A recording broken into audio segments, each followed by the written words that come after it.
Hey, hey, hey, everybody. Welcome to our show. Yes, we are live. We are good. Hey, everybody. I am so happy to be here with you today. As opposed to last week, it was a little rough. A little better this week. So happy to be here with you guys for episode number 499. We're live. We're doing it. All right.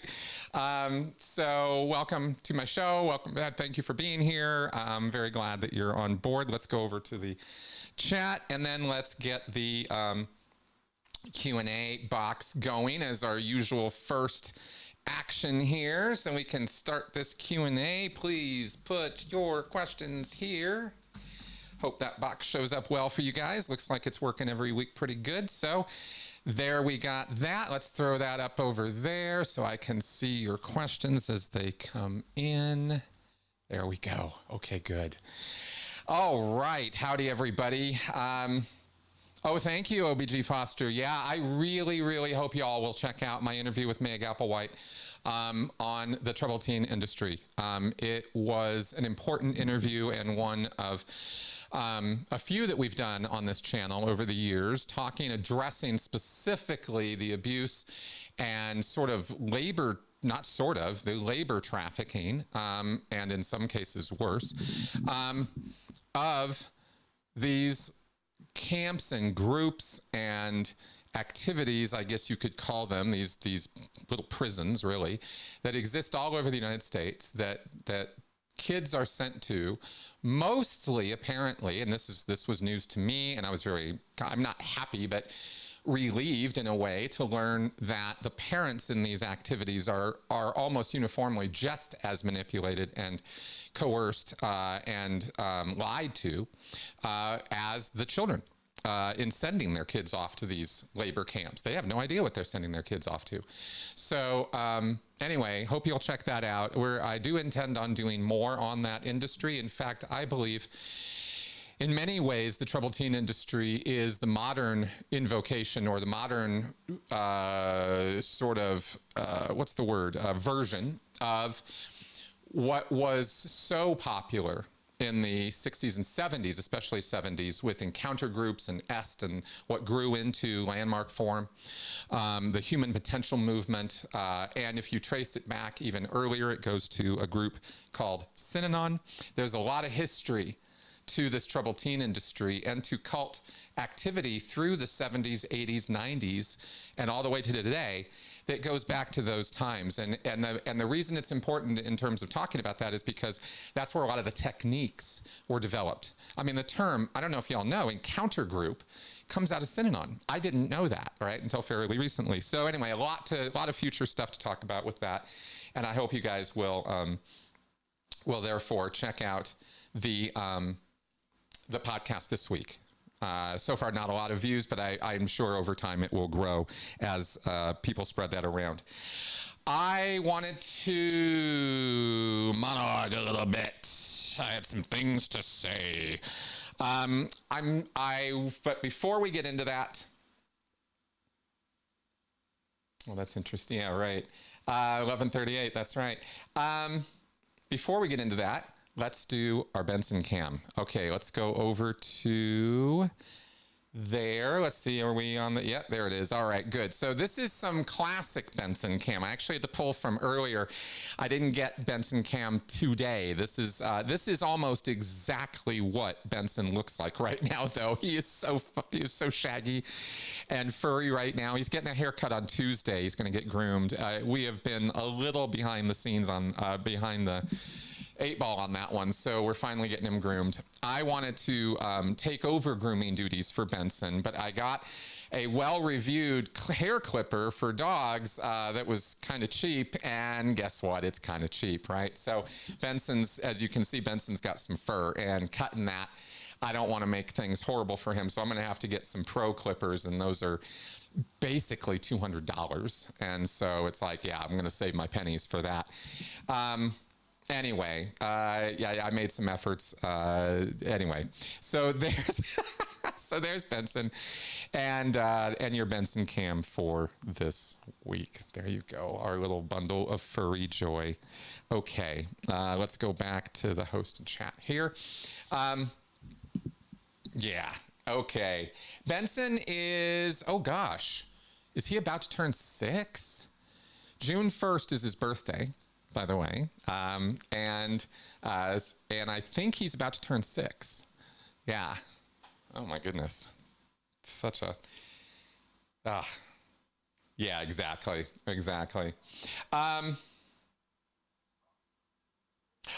Oh, your OBG. That's so good news that your puppy's still with you. Okay, good news.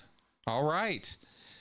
Yeah, it's rough losing a fur baby, isn't it? It just oh, it's the worst. Anyway, I'm glad that that your little puppy's still with you. Okay. All right, let's get to a little bit of monologuing. I don't know if y'all want to hear too much about current events or, stuff like that, but I thought, boy, have I been having a rough time with some of the stuff happening lately, and I thought maybe I'd share some ideas and thoughts with you that I've been diving down and looking at, because it's easy to get into a despairful frame of mind. And I wanted to go over a little bit today from my perspective when coercive control and cults and manipulation and propaganda. That's where I live, right? So I look at the world through that lens, and I tend to see a lot of things through that lens that other people don't see. But at the same time, you can become a little biased in thinking that everything is that, when it is not. Very, very much not. Not everything out there is propaganda. Not everything out there is mind control, and not everybody's trying to control you or, oppress you, right? It's just not. That's not the world we live in. It's a much, much, much more nuanced world than that. But I thought that there were some things that have been sort of taught to us.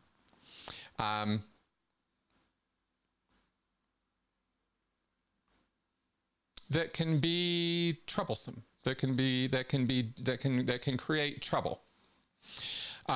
If misused, or if not used with wisdom. It's a hard to define word, isn't it?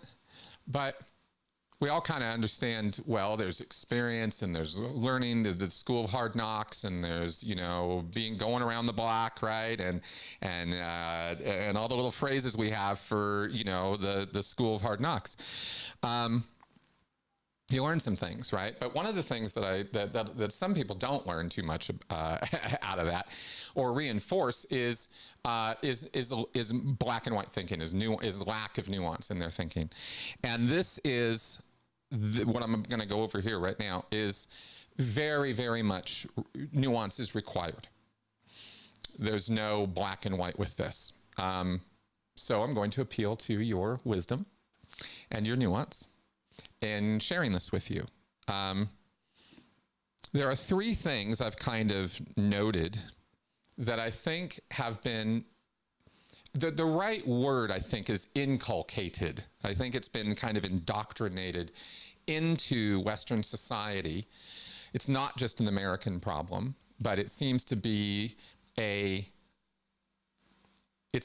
more of a problem in the United States than in other Western states because of our unique culture, and the mix of our cultural pool, so to speak, right? That for the last 100 years, we have been being encouraged and taught these 3 things that are kind of to our detriment in a way. Those things are: anything is possible. That's not true. Anything is not possible. There are impossible things. And when it comes down to, and this is most specifically being taught to individuals about themselves, your potential is limitless. Your ability to create in the world is without bounds. There are no limits. Anything is possible. You see this flow, this idea that you as an individual are capable of great things is a truth. That you are capable of anything is an absolute lie. So there's nuance there. And people get real giddy and really hyped up when they are, especially in large group awareness training situations, but even outside of that, even in a Scientology auditing session, or at a landmark forum, or at your workplace indoctrination trainings, or at your, yoga activity, or at, some other random place, we hear over and over and over and over and over and over again these messages of personal empowerment, to the point that it has become, kind of white noise in our society, but at the same time, it's a very, very core part of a national identity.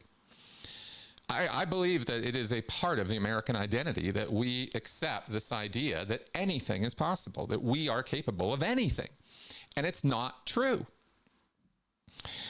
And it somehow offends people or gets them very upset if you point out that at, 55 years old, you ain't going to the moon. It ain't possible. There are certain things that just aren't going to happen, but there are people who, because they accept this idea that anything is possible, they believe that it is possible, and they will pursue this, and they will waste an incredible amount of time and energy and resources and get other people entangled in it. And there can be an awful lot of conflict over stuff like this when they're simply pursuing impossible goals. And this is so heavily encouraged that it can be destructive, right? It can be detrimental to a person's mental health. And I think that there's a line that gets crossed. And so that's part of it. Now, the second thing that comes in on top of anything is possible is you are at the root of everything that happens to you. You're the causative element in your life. Everything in your life, you're the common denominator, so therefore you're the causative agent. And those two things are not the same statement, but they are made to mean the same thing, right? You are the common denominator of everything that happens to you. That is true. But you're not the one who caused everything that happens to you. And yet, if you talk to any Scientologist anywhere in the world, they will absolutely insist that is true. And the fact of the matter is that if you talk to a shitload of Americans, they will tell you that that is the case too. Right? It has nothing to do with Scientology, right? Scientology builds on cultural elements that were already there. And in many cases with Scientology, they're already, they're doing that. So you are at the root of everything that happens to you, right? The exact opposite is actually true. I'll go out on I don't know, 95% of the time, right? Like you had nothing to do with what you were doing. You didn't cause all kinds of things, from traffic accidents to, the neighbor having a problem, to your kid, acting up, to you getting fired from work. I mean, there are things that happen to you that have nothing to do with you causing it. But because it happens to us, we tend to introvert, at least some of us do, especially us neurodivergents, and really, really kind of lock in on how it's all our fault, how responsibility always comes back to us. And this is a key component of every cult, everyone. You're responsible for everything that's happening to you. In one degree or another, that messaging or that concept is going to come through eventually when you're in a destructive cult situation, right? You didn't pray hard enough. You didn't work hard enough. You didn't festival hard enough. You didn't take the drugs hard enough. You didn't, whatever it is, you didn't believe hard enough. It always comes back to you. This is a lie that is so strong and so, what's the word? Inviting to people in a way, because they want to think that they are in charge so that they can feel empowered, so that they can get through their life feeling like they're at the driver's wheel, right? That they're the ones causing things to happen in their life. And sure enough, This is a nuanced conversation. There are tons of things that are happening to you that are absolutely your fault. But to take on more than that, right? To take on the random acts of the world and make it out that you're the one who caused that, or you potentially could have changed that, if only, right? The whole hindsight bias thing. And that goes to the last one, the last of these three things I wanted to talk about today, which is you are the one in charge. You're the one in the driver's seat of your life, and therefore, if something happens, it's all on you. So, not a good idea, okay? Jono, your question is in my question box. When you put here, is this working? It is working, yes. I'm going to get to the questions after I get done making my points. Okay, so, you know, because what they do, of course, is where this goes is it's extended out to unreasonable levels. Okay, so anyway, just wanted to talk about those things real fast because they tend to be, I think those three things are super, super destructive ideas in our society, in our culture.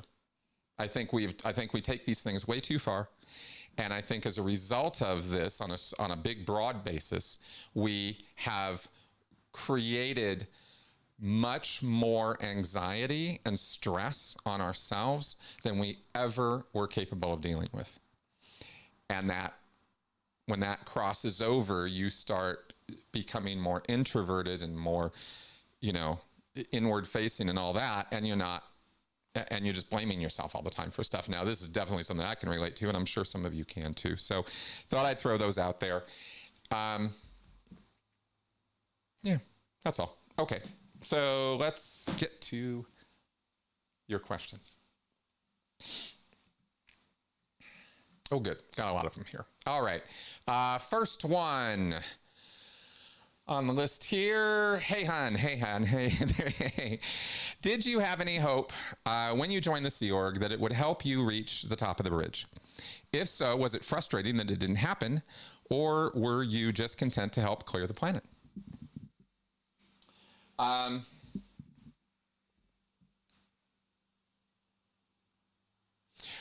absolutely positively imagined in my heart of hearts, and was told, of course, by recruiters and other people around me for all the years that I was in the Sea Org, that you could absolutely get up the bridge while you were in the Sea Org.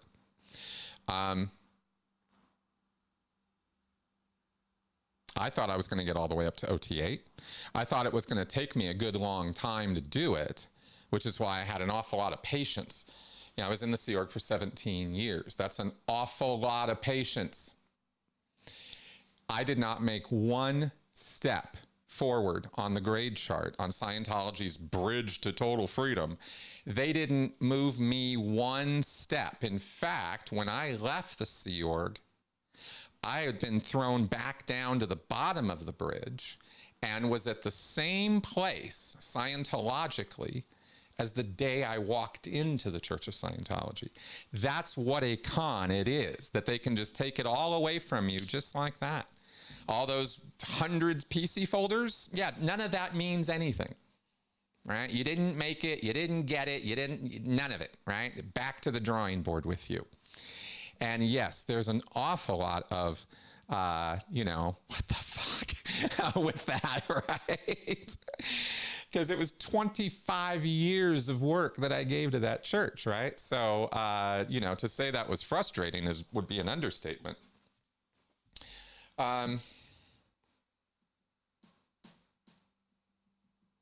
Yeah, for a long, long time, I was content to just buckle down and clear the planet. And of course, for a good long time while I was in the Sea Org, they do such a fantastic job of really rubbing your nose in those three pieces of information I was sharing with you, right? You know, that it's all on you. And if stuff isn't getting done, it's on you. Always, right? And it's not only, I'm going to rail a little bit about this because I think I need to. It's it's not only simple Simon thinking. I mean, cult thinking, you understand, is really stupid. I mean, they really dumb it down. And it's just that's something we don't necessarily mention a lot, right? What the black and white thinking is, that black and white thinking is the stupidest way of thinking. It's the way to dumb people down to binaries.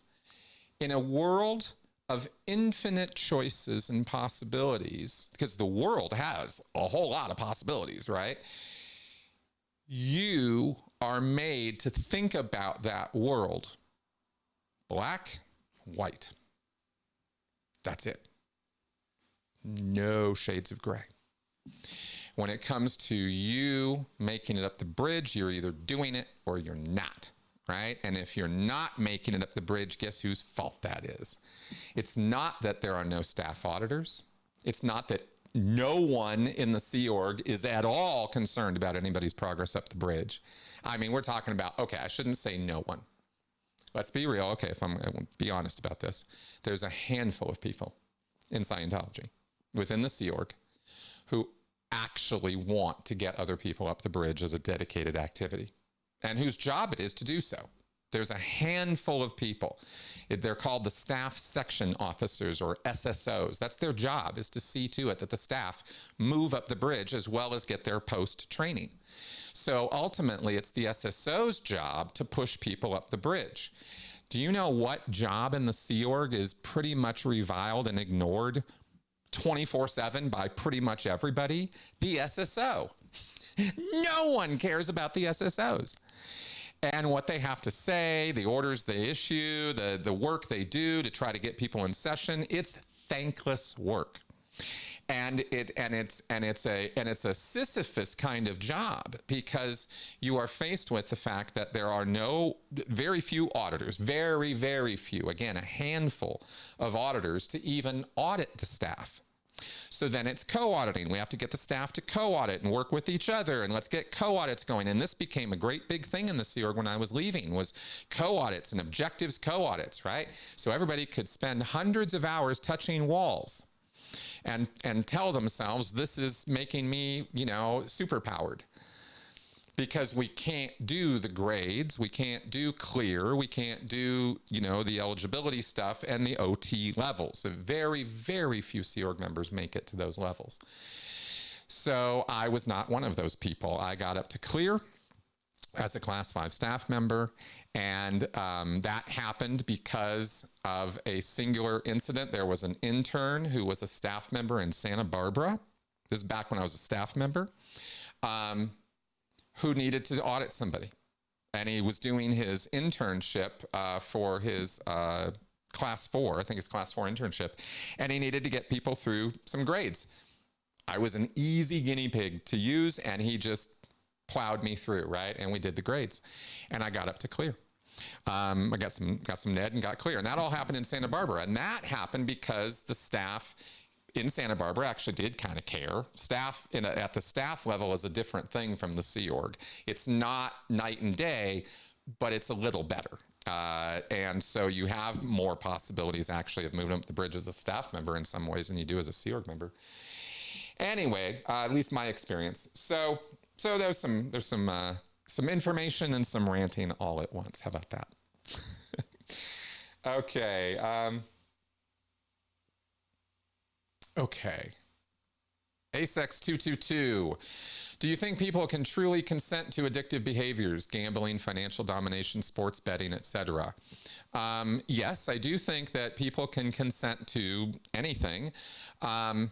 However, consent implies informed consent. Consent implies that you know what you're doing, that you know what you're getting into. And so I think people can know what they're getting into when it comes to gambling or finances or investments or sports betting. Absolutely. You can moderate yourself if you know before you go. And you just don't. And now there are some people who may have emotional dysregulation or issues personally, but that's kind of their issue. It's not an issue with the thing. It's an issue with them that whether it's gambling or stocks or anything risky or whatever it is that their triggers are, they just shouldn't be around that stuff. So again, nuanced answer, right? Yeah, maybe no, maybe yes, but how much emotional dysregulation are we talking about? How many bad habits are we talking about?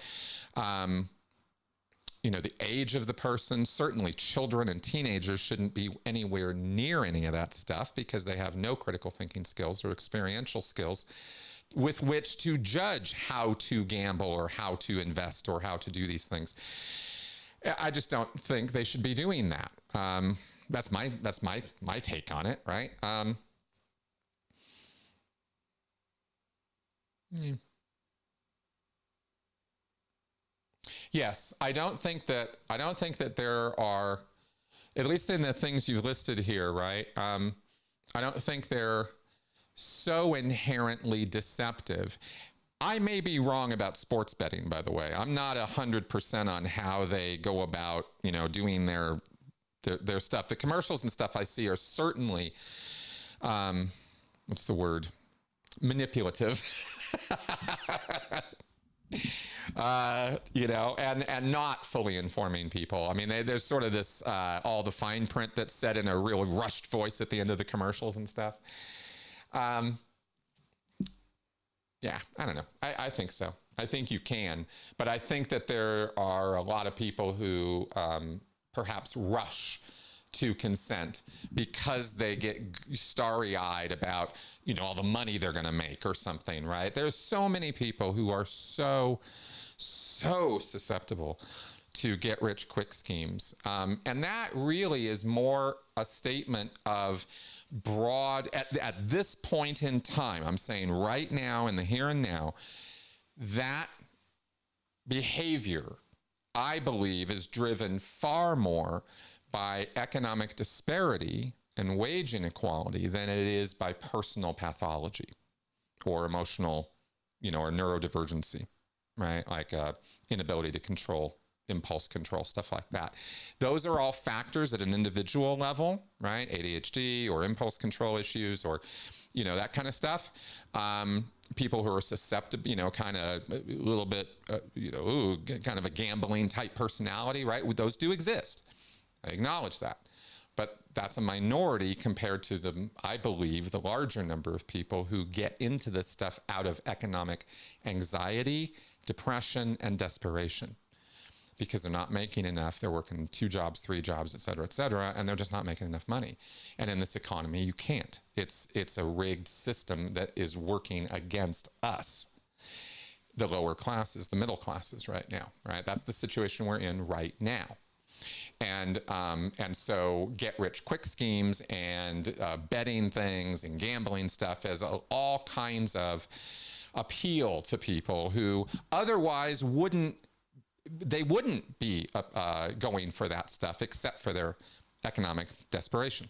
So I don't think we can separate those two things in answering a question like this. Okay. Young Matador. Hey, Chris, we're now 30 years since the horrific Rwandan genocide, a very fast mass killing, 800,000 killed in 100 days. What do you think drives a man to murder his neighbors in such a fashion? Economic depravity and desperation. In other words, lack of resources or availability of resources with which to survive drives people to desperate things very, very quickly. Pile on top of that cultural hate, propaganda, right? Blame them, us versus them thinking, which enters in immediately. People are desperate for scapegoats and they will look for them and label them even without some predatory personality around. But when you add, the sort of predator type, who classically, it's a classic statement of our sociology that group behavior is such that when things are going bad, a scapegoat is always labeled and persecuted as an attempt to resolve the conflict or situation. And guess what? The scapegoat never resolves the situation. It is almost always a horrible, horrible thing to do, right? Because it's just persecuting a minority of people who have nothing to do with why things are happening the way they are. But it's a social phenomenon that you cannot escape or get away from at all. No society, no culture has ever, that I know of, other than, you know, when you get to the small tribal stuff. And even then, I'm positive scapegoats still exist in those societies too. But maybe not at the scale or to the effects that we see in our bigger societies, our more modern, civilized societies, right? It's funny to me how the more I look at the uncivilized tribes, the more civilized behavior I find. There is something to be said about that. But yeah. That's what I think drives, in a nutshell, that's what I think drives people to murder each other, is economic depravity, resource failure to distribute resources equally or adequately to meet people's survival needs, followed up with all the inevitable emotional and propaganda-driven scapegoating that will get people literally killing each other. That's my understanding of how that works in a simple sense. And I don't think we really have to get more complicated than that as far as addressing this question or how that works. Okay, ASEX222. Are there myths and rumors that get passed around the Sea Org or staff? Oh, yeah. Loose references to Hubbard lore, the Tenyaka Memorial, Hubbard's gold, the Japanese were trying to steal, Smersh, etc. Okay, some yes. I've not heard of some of these things until after I got out of Scientology. I had never heard the term of the Tenyaka Memorial. I didn't know anything about that when I was in. But rumors and myths, absolutely. There were stories about Miscavige spread around. I think I've shared those with you before that were absolutely planted rumors, I'm pretty sure at this point. But there's also just the social need for, you know, hidden inside skinny and gossip and all of that. I mean, people are going to do that regardless of what rules you put in place. Damn, I'm pretty sure there was gossip in concentration camps, you know what I mean? Like, I think it happens everywhere. But okay, myths and rumors.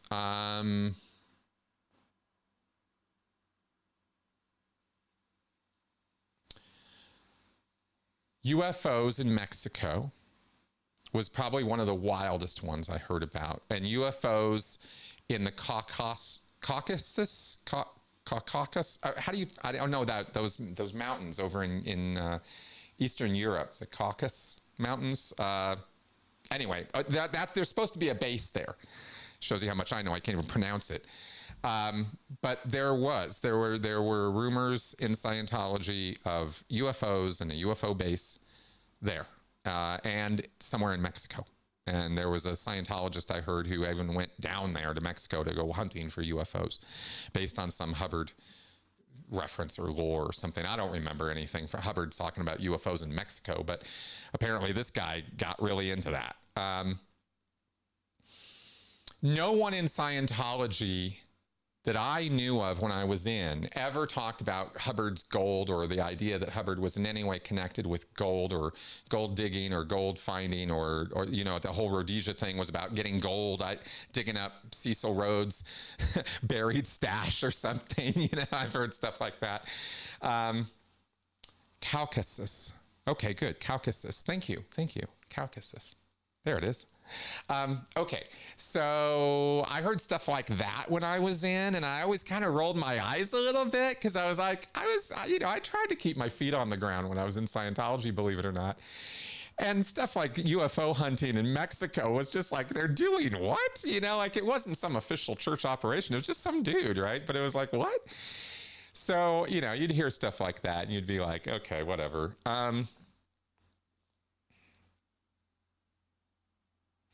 There is, let me comment on this one real fast, just because it's so applicable to your question.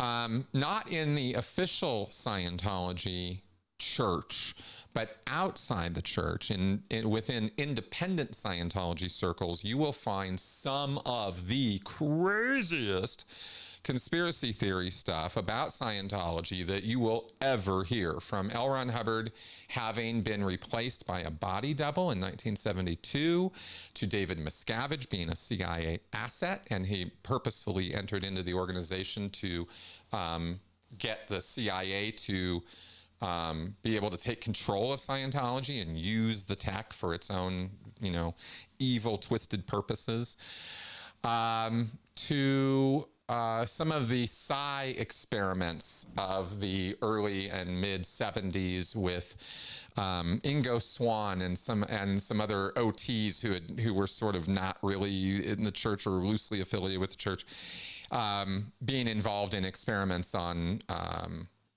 clairvoyance, telepathy, remote viewing, this kind of thing.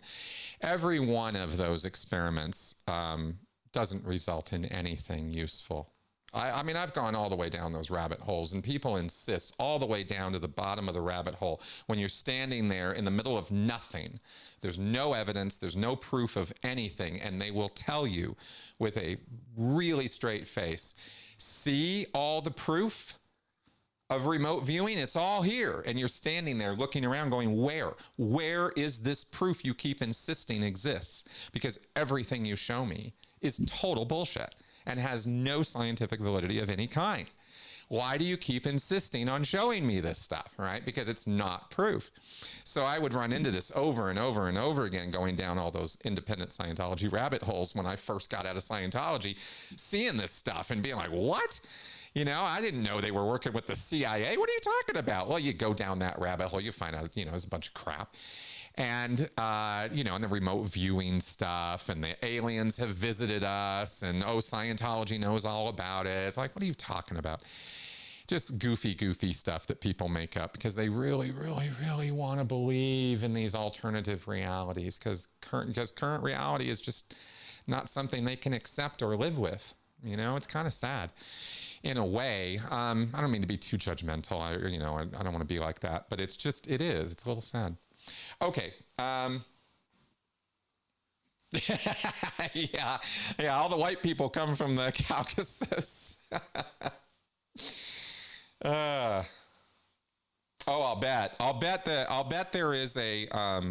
bet there are a lot of really good takes on the Rwandan genocide. And I mean, it's a thing I really have barely studied at all. I really know almost next to nothing about it. But so my answers are, within the context of what I do know and my knowledge about group psychology and stuff like that. So, okay, let's see what else we got here. Ooh, so many good questions. Once a witness, do you think Mike Rinder got his cancer from his time on the ship when he was with Hubbard?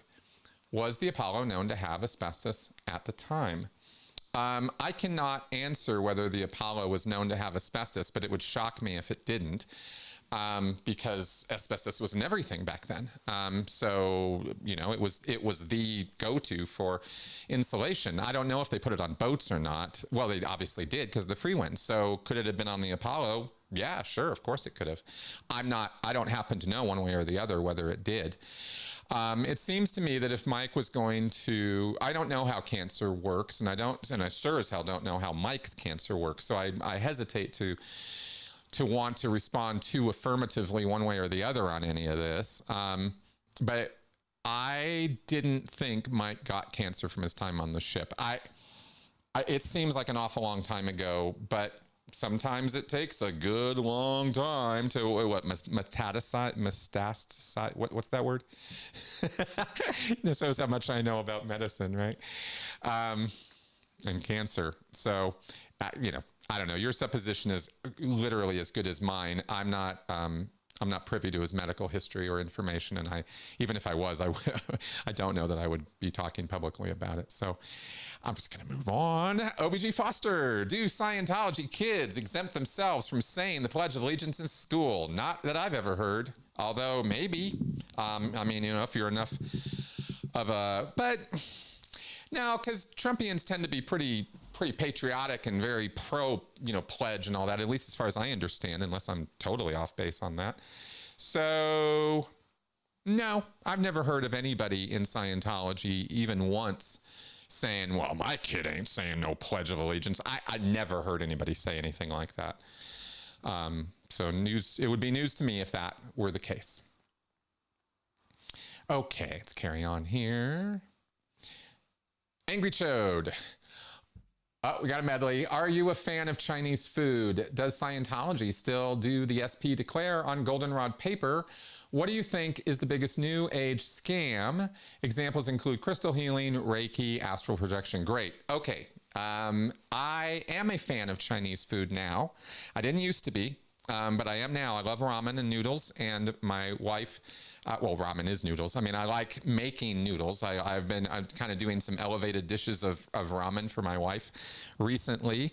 I went from watching, I watch a lot of, not a lot, but I watch a few cooking shows that I'm kind of a dedicated fan of. And I learn that I watch the competitions. I don't really care who wins. That is no importance to me at all. I watch the cooking competitions because I want to watch how they're making these dishes, and then I go make them, right? And I've been learning a ton of cooking from that. And so Chinese food was absolutely not on my radar. I am not a fan of most Chinese food, but there was a show about using ramen and elevating it, and I was like, oh my God, that's not that hard to do. You get some good broth going, you throw some meat in there, you do some different things, you get some spices, and man, you can have some amazing ramen. So you can just take those little ramen packs, you know, and throw them into some stock and throw some things in there, and man, is it good. So there's that. Yes, Scientology does. As far as I know, Scientology still uses Goldenrod paper to declare people. Goldenrod paper is the color that is assigned to Division 1 HCO, all Scientology churches. So any church of Scientology, Division 1 communications, ethics orders, communication personnel transfers, you know, like, personnel transfers, changes in the communication system, anything having to do with any of that is issued on Goldenrod paper. And it just so happens that SP declares are one of the things that are issued by Division 1. So that's why they're on Goldenrod. So as long as Goldenrod is the official color flash for HCO, they will always be on Goldenrod paper. What do you think is the biggest new age scam? Okay, biggest one. Homeopathy is quite popular. As I understand it, it's one of the biggest ones. And it's batshit stupid. It's so stupid. I am flummoxed. I really am. I don't mean to be like mean. I don't want to be mean. I don't want to be a mean guy. But Jesus, man. I mean, to think you can dilute something down 1,000 times and it's somehow going to, you know, the energy of the substance is going to stay in the water or something. You're going to use this. This is homeopathy, and it has no validity of any kind. And millions and millions and millions of people have spent millions and millions and millions of dollars buying little vials of water to cure themselves of things or to do things to themselves. It's utter crap, and it boggles me. I'm absolutely floored that anyone falls for it. Crystal healing is similar for me. The idea that crystals have inherent healing power or powers that they can, you know, vibrate on or something. I mean, this is all just made up hokum. Reiki pisses me off to no end. I'm actually angered when I see people doing Reiki because it's so nonsensical. I'm going to row my hands over the energy fields of your body. I have seen remote Reiki. I've seen websites of people selling $75, $100 at a pop. I will remotely Reiki you through the internet. I mean, at this, you know what I mean? At some point, you just kind of go, man, there's just no bottom. There's no bottom to the ridiculous things that people will believe. And And frankly, I really still think it comes out of those three principles, you know? It's fit to be tied about that stuff. Drives me nuts. But for me, the biggest one is the homeopathy. I believe that is actually been one of the biggest money makers and one of the most widespread points of disbelief. People who don't understand how the world works, don't understand how science works, but it's not that simple. It's more of a science gullibility than it is that they don't understand how science works. It's that you can understand how science works and still fall for stuff all the time, because you'll be sold on a message that this is scientific, and they use scientific language, scientific phrasing, symbols, they talk about scientific methodologies. So they sort of steal the trappings of science. Homeopathy does this all the time, and sell people that this actually is science and followed a scientific method. And it's not. It's not even a little bit. I mean, not, you know? Okay.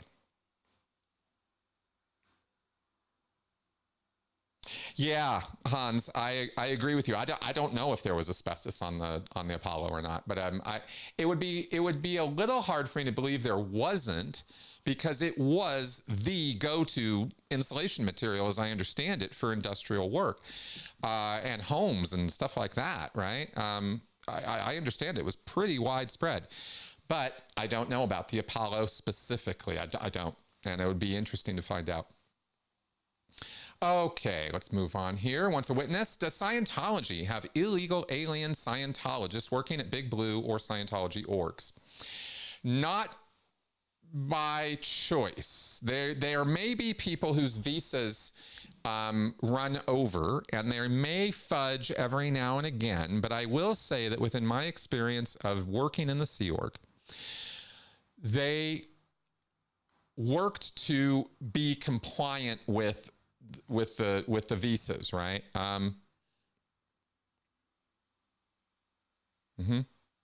Sort of thinking about, I mean, I had a direct connection with this twice when I was in the Sea Org, right? My twin on the RPF was Hungarian, and his visa came up, and he was married, but he was getting divorced, or they were separated, right? Now he was on the RPF, they were already separated, but the marriage was already done.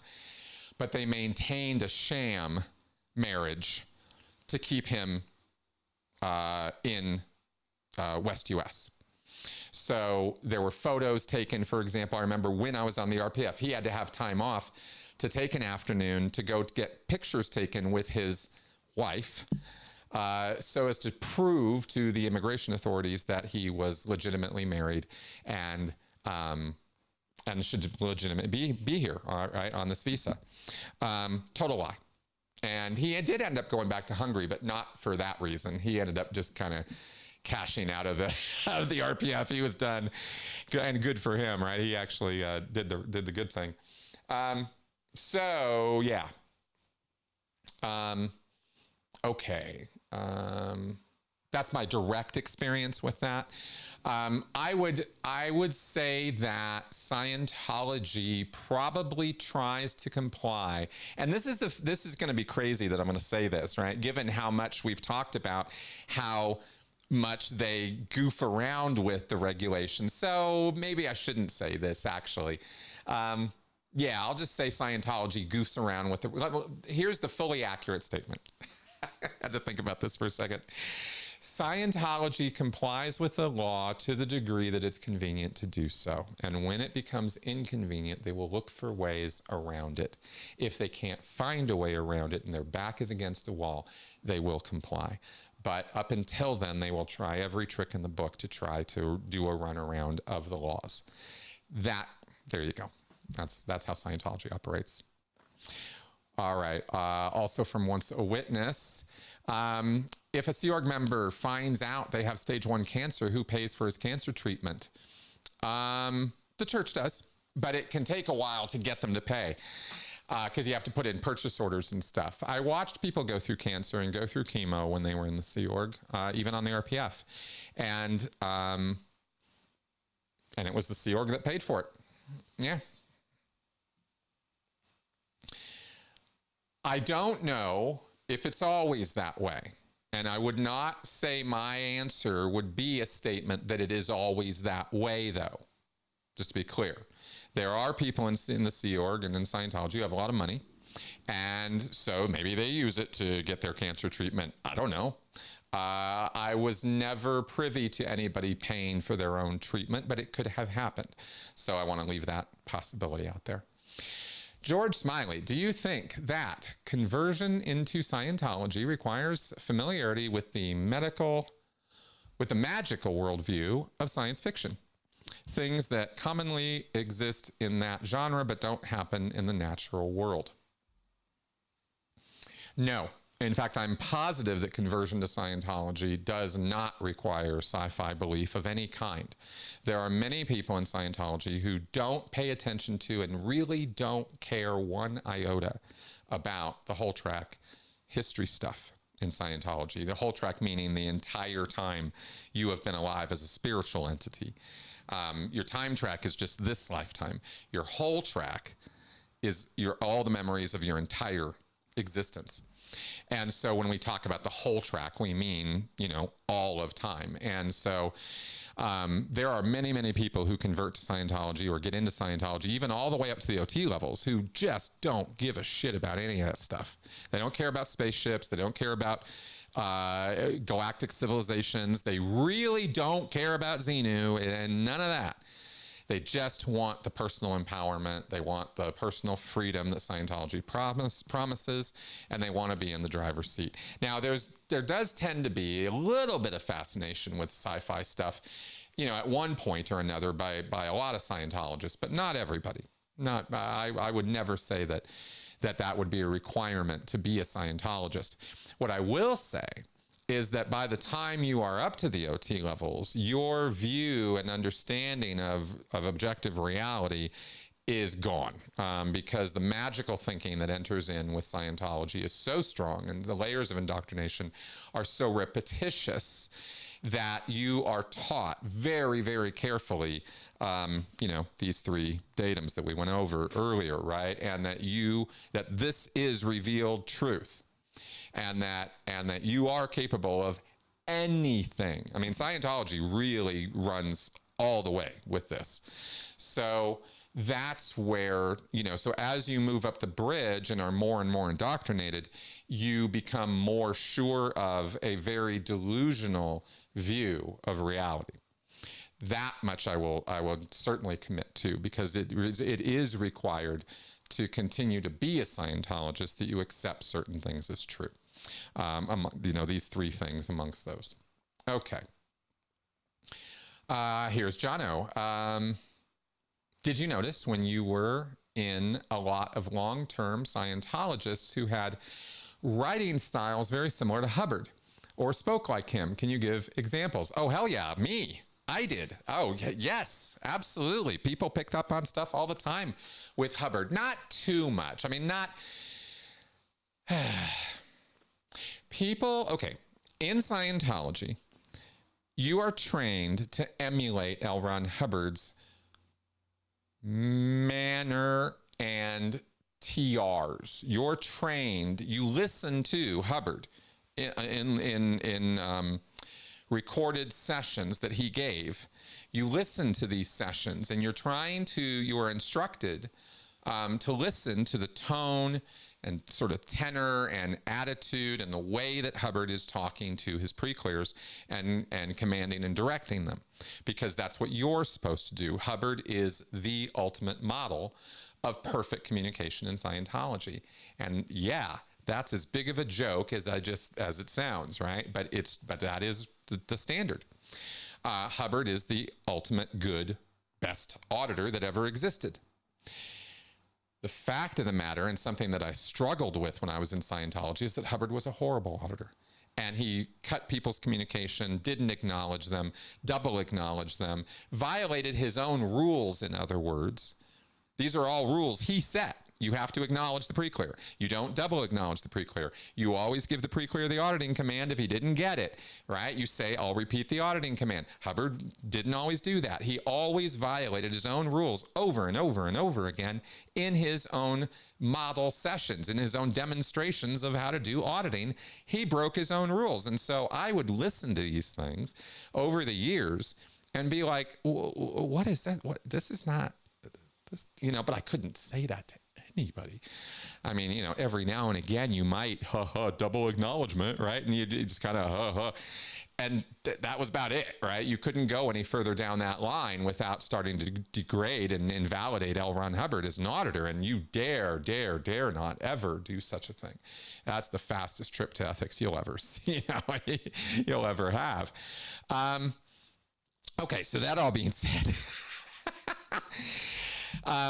Hubbard had a way of communicating that was pretty original sometimes, right? If you listen to these model auditing tapes, oh my God. Some of them were really bad. Anyway, he would say things. Okay, he had a particular way of saying certain things that we would definitely pick up on. You know, thank you. Good. All right then. Yes, very good. All right, very, very good. Thank you for that. This is all me, how I was in Scientology when I would acknowledge people, modeling my acknowledgments after L. Ron Hubbard, right? I would literally talk like this. Thank you, you know, stuff like that. So yeah, I heard lots and lots of people in Scientology do that because, again, you were trained to do so. Now, as far as writing styles, long-term, you know, in terms of the bigger part of your question, okay, so are people who are in for a long time picking up on how Hubbard writes? I noticed a couple times in myself that I did that I would write like Hubbard does. Never thought that was a bad thing. Never criticized myself about that when I was in Scientology. Certainly, there was a loose system of logic that Hubbard would apply to things that we would adopt.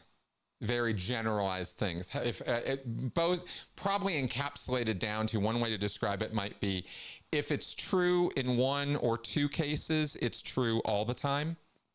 Because Hubbard's methodology was using himself as a research case, or using one or two examples of people, and then having a bright idea and generalizing that to everyone. He did that over and over and over again, to the point I started doing that. Lots of Scientologists do. Overgeneralization. It's a logical fallacy of importance, and we would all do it in Scientology because Hubbard taught us to. That could be reflected in the writing of people, but they didn't necessarily pick up on Hubbard's writing style as such. I didn't notice any proliferation of writing style, and that's something I do pay attention to as a writer. So I will say, nah, I didn't notice it a lot. Didn't notice that a lot. But speaking like him, acting like him, thinking like him, yes. And it's funny that the writing style wouldn't necessarily go along with those things, but it didn't always. People's writing styles are very, very, very individual to them in a lot of ways. I'm sure there's a ton of literature on it that I've not read, but as a writer and as a reader, you know, I can certainly say that with some degree of certainty. So, yeah, and so on and so forth. Yes. And definitely, even to this day, I still find myself using certain phrasing that Hubbard would use. Appetite over tin cup. You know, going around Robin Hood. What was it? Going around the barn or going around Robin Hood's barn? I don't say that very often, but the other one is what's the damn carpet thing? The woof and warp, right? The woof and warp of something. use those terms or those phrases all the time. Comes out of Scientology. Absolutely does. Okay, let's carry on here.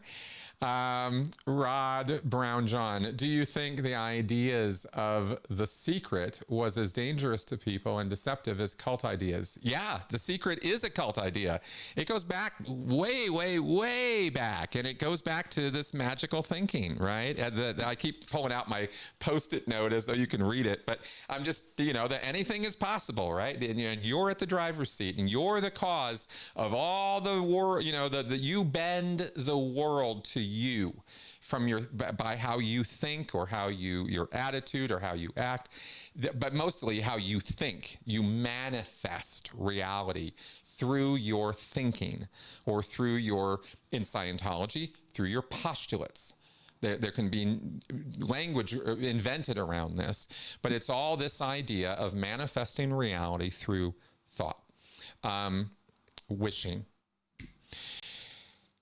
Reality, of course, doesn't work that way. You can sit in a room and think you're going to win the lottery for 1,000 years, and not one of those thoughts will improve your chances of winning the lottery. That's not how reality works. It does not bend itself to our will unless we act on that thought. We have to do things in the world in order to manifest our realities. Sometimes we have to do a lot less than we think we do, and sometimes circumstances work out in such a way that it appears the universe has just given us stuff out of nowhere. Random good things happen to us all the time that don't seem to have simple explanations, and people might look to things like The Secret, this idea that they're manifesting it in order to be responsible or feel that they caused something that they had absolutely nothing to do with causing, or very, very little to do with causing. You bought a lottery ticket. Good for you. So did a million other people. You just happened to be the guy who bought the right one. You didn't do something special to buy that thing. You just happened to get the right one at the right time, at the right place. You were in the exact right place at the exact right time. But that didn't mean, but none of that is connected with your thinking, Obviously, you have to intend things to happen to a degree that you put yourself there to buy the lottery ticket, but there's no magic to it. It's random circumstance, and that's kind of how that works. But people don't deal with random circumstance a whole lot better than they deal with numbers at all, which is not well. And they want to have simple solutions for complex problems, which is pretty much the formula for most of the trouble we get into, if you think about it. All right, John O'Nolan, has anyone during auditing actually said, wow, my mom was having an affair when she was pregnant with me? Because that's what Dianetics says is a common thing. I am sure that there are people who have said that. In all the years of all the Dianetic sessions that have happened, it would be surprising to me if nobody came up with that particular line. And in fact, I'll say they probably came up with it all the time, or many, many, many instances of it. Hubbard goes way out of his way in the book Dianetics to point out a few things about society that are absolutely not true, but according to L. Ron Hubbard, they are. One of them is that almost everybody is trying to abort their kids all the time, and that there are all kinds of, abusive situations going on with that. Now, don't get me wrong, there are. But Hubbard paints a picture in Dianetics, The Modern Science of Mental Health, 1950, that it is so widespread and so common as to be almost epidemic. And it's not. It's not that widespread. It's bad. It's worse than a lot of people think, but it's not that bad. So Hubbard really went to town exaggerating abortions and attempted abortions and affairs and the kind of stuff that women would get up to and that kind of thing. So I'd be, let's just say that Hubbard kind of front loads the idea that you're going to run into that in your auditing. And so a lot of people are primed for that. And so they come up with those answers. All right, ASEX222. Do you think there's a year or event that definitely marks the transition of Scientology from a pseudoscientific organization into a destructive cult? Yes, I do. I will say that that year is 1953, when the Church of Scientology was officially invented or registered. This was Camden, New Jersey, I think. This was December 1953, and there were some other registrations, I think, that rolled into 1954, if I remember right. But that was when the Church of Scientology started. And when Hubbard started a church, he started a religion, and he turned his pseudoscientific nonsense into faith-based thinking. And anything was then possible. Dianetics was not about anything is possible and you're in the driver's seat and you can be in charge of anything you want. Dianetics was a lot more hammer and tongs. It appealed to engineers. It appealed to mechanical type oriented people. It had a lot of popularity amongst those groups of men and women.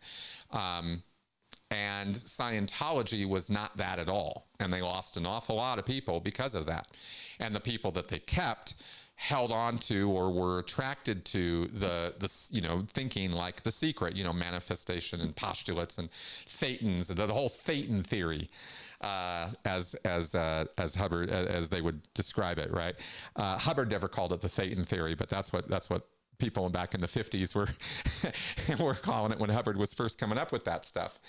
And wasn't so good. Definitively, you meant to say that definitively marks the transition. Yeah, same answer. Yeah, 53. Formation of Scientology. That's kind of when it starts. I mean, up until then, he was running something that people didn't think of the same way as they did Scientology. And they didn't have the same expectations. There's a big, wide chasm of difference between I can think better, or I can think more clearly, and I'm going to be a supercharged, superpowered spiritual being who can, create or destroy matter, energy, space, and time at will. These are two wildly different goals and ideas. And that is the difference between Dianetics and Scientology, right? So, all right. John, do you think Mission Impossible is going to bomb? No, I don't think it's going to bomb. It's getting kind of May reviews or so-so reviews, or good, but maybe not the best kind of reviews. Those are what I've seen so far. I don't follow it closely. I really just read headlines and kind of. I read. On Tony's blog last week, Luke Thompson's review of Mission Impossible: Dead Reckoning was awesome. Anyway, no, I don't think it's going to bomb. Okay, let's see here. But I don't think it's going to meet expectations. Okay, George Smiley. Philip Guverich's book on the Rwandan genocide is phenomenal. Excellent. Great. I get the chance to read that at some point. And then you put it in the Q&A. Thanks, George. Sorry, this is proof. I just pop them up. I don't read them before I look. I just throw them up there. So, yeah, Church of Spiritual Engineering. Exactly. That was there were 3 churches that were incorporated in 1953. Church of Scientology was one of them. There were these other ones too. Hubbard always had these he's such a fly-by-night con man, that guy. All right. Anyway, auditing Scientology. KC, at what point on the bridge do you supposedly learn to bypass the implant station? Will most Sea Org members reach this point? Okay, good. Great question. The actual answer to the question is OT8. Up until you get finished with OT7, you are not done with getting rid of stuff that is connected to your thetan that is holding you back or impinging or somehow keeping you from realizing your full spiritual potential.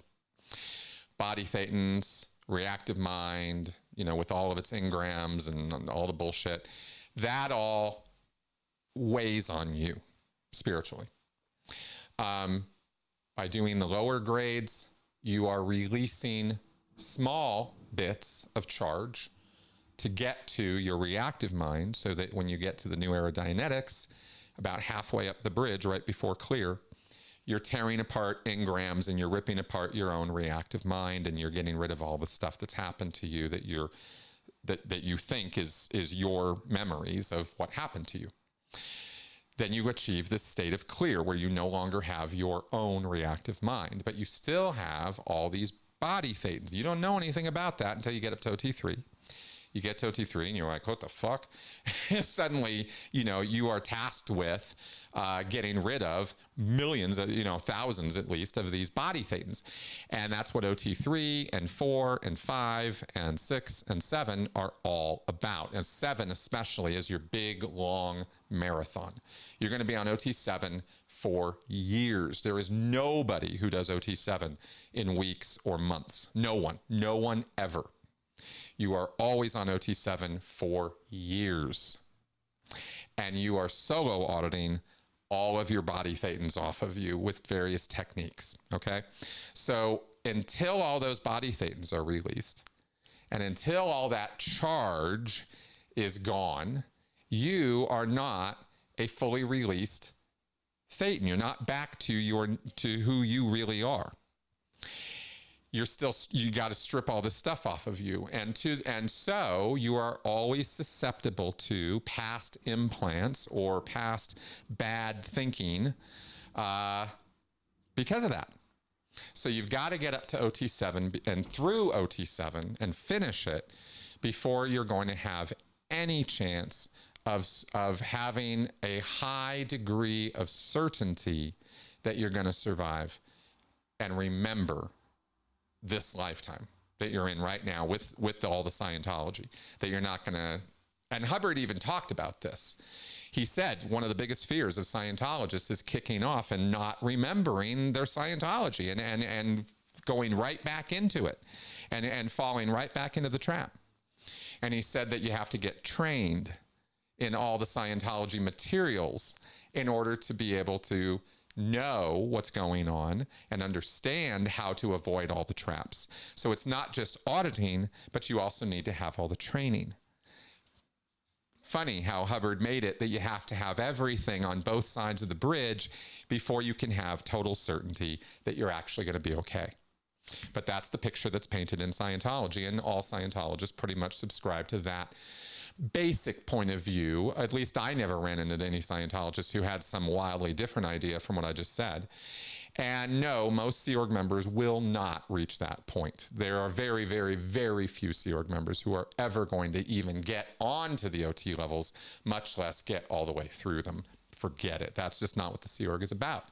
It's not organized to do that. It doesn't assist its members in going up the bridge. It actually actively prevents them from doing so through its wild scheduling and constant emergencies and constant ethics that it's using on people. And when you're in ethics, you don't have the right to get auditing. You don't have the training. You got to do the ethics. And so, with all the time wasters and all the bullshit that you run into in the culture of Scientology, and especially in the Sea Org, you can be sure very, very, very few Sea Org members are ever going to get up to the top. Now within the Scientology, let me just add one more little bit here. That's a good thing for their mental health. Because when you get on the OT levels, Hubbard is fucking with you in ways that that the lower levels don't even begin to approach.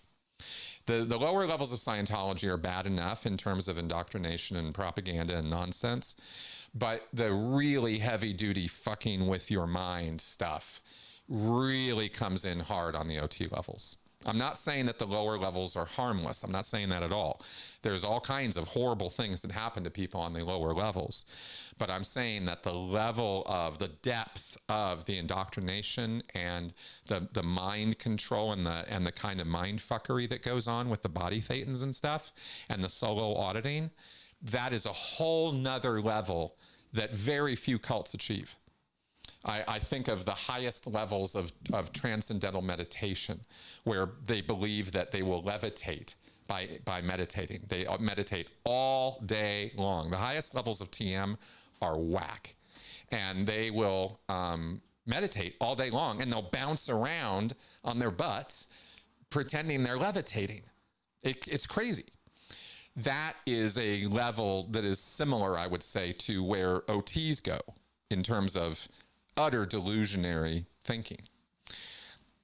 Yeah. Okay, cool. Let's carry on here. John, what do you think about the new Scientology podcast with Casey Kasem's daughter? What?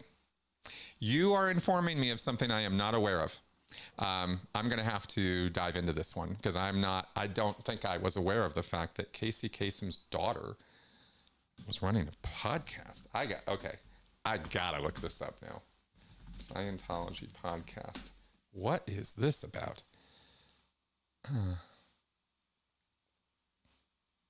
2019. Casey Kasem's daughter, Carrie Hope's new podcast on Stars Controversy. This is 2021. Is this older news? Or is this just something I'm just learning about? It's 24. Sorry, I'm just going to take a quick look at this just because I want to understand what she's... Don't know. Not sure what to think about this. I'm going to have to dig in a little bit harder. Casey Kasem's, yeah, this is all from 2021 about her podcast. Exposes what really happened to my father. This is not what I think you're talking about. I don't know what this one about Scientology is. Please email me, link me to it, send me some information about it, please, so I can look at that because I'm literally not finding anything about it. So I don't know what to say. I have no thoughts about it right now. Okay, Canal du Modem. Were the Hubbard's music albums like The Road to Freedom released to the general public or to Scientologists only? Oh, yeah, no, you could buy those as a raw public. You could come in and buy the Scientology music albums. They were released to Scientologists. The Road to Freedom album was released, I think it was 1986 or 87. There was a concert, and then they recorded all these songs that they had that Hubbard had written, and Chick Corea and a bunch of other, David Pomerantz, a bunch of Scientology musicians got in there with Hubbard's writing and did the music, and they did this album. This was the first broadly released Scientology music album. There were earlier efforts. I think Diana Hubbard had done some music in the 70s, and Hubbard had done some Apollo Stars music that I guess was released to Scientologists in the 70s, but I'm not familiar with that stuff because I was just a kid in the 70s, and I thought those albums looked weird when I was a kid. I was never attracted to any of that stuff. But yeah, it was released to everybody. It was absolutely sellable to anybody when it came out. Okay, Jamie Castro, do you think Scientology will go away before David Miscavige? And if it does, what will happen to him? No, I don't think Scientology is going anywhere before David Miscavige. I think Scientology is going to outlast David Miscavige. There are any number of scenarios for what could occur to David Miscavige. He could die of alcohol poisoning if he drinks too much. Apparently he might. He could die of old age. He could get run over by a car. I mean, anything could happen to Miscavige. I have no idea what's going to happen to that guy. I know what I'd like to have happen to him, but I don't know that that's what's going to happen. Let's not go there today. I want to keep this, not... Anyway, Young Matador, why do some cults flourish and have public-facing staff whilst others completely turn inwards and force members to join in communes away from society? Individual choice on the part of the cult leaders. It's really circumstance and context. Cult leaders are going to do what they're going to do for their advantage. When Jim Jones took everybody down to Guyana, that was because he was running from investigations and tax compliance and, the people investigating him. So down they went, and they became, incredibly inward facing, whereas priorly the People's Temple had been a political force and a social force for change. And it done actually constructive work in regards to race relations and government work and things like that. So the People's Temple turned from something that socially looked responsible and was doing good things to something that was the exact opposite. So context and circumstances are what drive those kind of behaviors and those kind of decisions on the part of the cult leaders. And I'm answering this from the point of view that it's the cult leader who determines this. Yeah, I'd say that's my best general answer for that. Oh my God, are you kidding me right now? Nancy Reagan, do you know where your children are? Okay, I know where my kid is, yeah. John O'Nolan, this is the last question, and we are at 2:19, so that's good. We've had a good show here, so let's see what this last one is. When you reached the state of clear, was it exciting? Oh my God, yes it was. I was blown out. Yeah. Let's see here.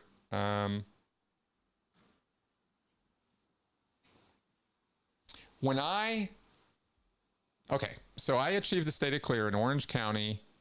I told this story before. I'll go through it real fast. I was down in Orange County because I couldn't get the clear certainty rundown, the action that actually it shows that you're clear. I couldn't do that in Santa Barbara. I was still staff in Santa Barbara. So they paid for me to do the CCRD at Orange County. My org did, which was pretty cool of them. All things considered at the time and in that context. So when I hit clear, that was absolutely a peak experience. Yes, it was a peak experience, meaning that's Maslow terminology, right? It's like these, moments of euphoria and joy and ultimate emotional experience. So I was feeling that, and I was on that high for about 3 straight days. I was just out of my head. I remember driving from Orange County after a testing to clear and getting announced and everybody clapping and applauding me.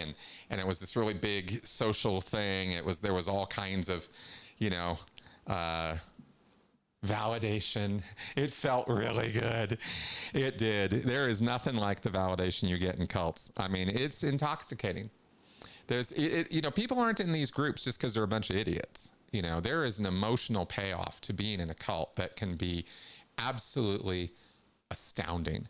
But those highs are so few and far between, and the lows are so many, and they get worse and worse over time that please don't take my statement as any endorsement of being in a cult. I'm just saying there are peak experiences that are had there. I've had far better peak experiences outside of Scientology. Let me clarify that. Okay, that being said, it was definitely peak. And like I said, I was on a high for about 3 days. And then the world started coming back in, and I started feeling less excited and less clear. Because what you have to do there is you have to start selling yourself on why you're not really what Hubbard says you should be. And that's when the cognitive dissonance really starts kicking in. And you got to resolve it. And usually it gets resolved in the direction of staying in the cult. And then you got to start lying to yourself about your own state of being.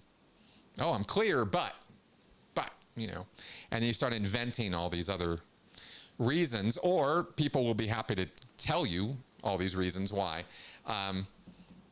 you're not OT, or you need to do the bridge and this kind of thing. Okay, good. We had one other question come in from Joe.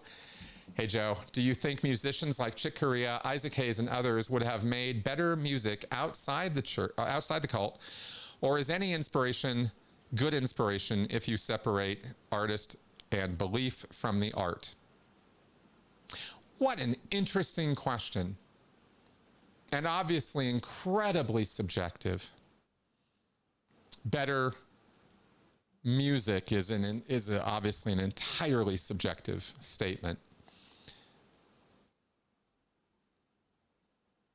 Here's what I'll say. I don't know what they would have done if Scientology wasn't or had never been part of their lives. What I do know, and what I do feel safe saying, is that Scientology would not have limited their choices as musicians or as human beings. And therefore, they might have gone down or pursued avenues of creativity as non-Scientologists that they might never have pursued because they became Scientologists. So it's certainly possible that Chick Corea or Isaac Hayes or David Pomerantz or any other Scientology musician might well have gone and created amazing, amazing works beyond the works they created had Scientology not been part of their life. I struggle to think of how being in a cult would help a person's creativity. I can only see, just structurally, just framework-wise, because of the fact that every single cult has in common limiting your choices. You're bound, and therefore your thinking is locked.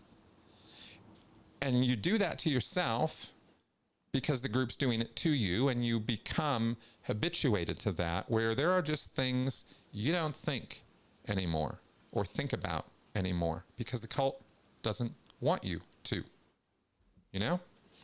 Like mental health. We're not going to think about mental health anymore because we're in Scientology. We have all the mental health we need. I have spiritual health. I am an OT. I'm an operating thetan. I have all the spiritual health and mental acuity that I will ever need as your life is literally falling apart around you. Choices being locked in. No mental health resources are ever going to be available to you as a Scientologist. Is that going to limit your creativity? I can't imagine how it wouldn't. So that's how I would answer that. Okay. Cool. Yeah, I've heard MDMA is quite... and I just saw that in the comments there. Okay, let's go ahead and wrap up. This has been a fun time today. I really enjoyed answering your questions. I hope you've enjoyed some of my answers. I get a little lectury sometimes. I hope I'm not too lectury, but thanks for coming around and listening to me babble on at a mad rate about all this.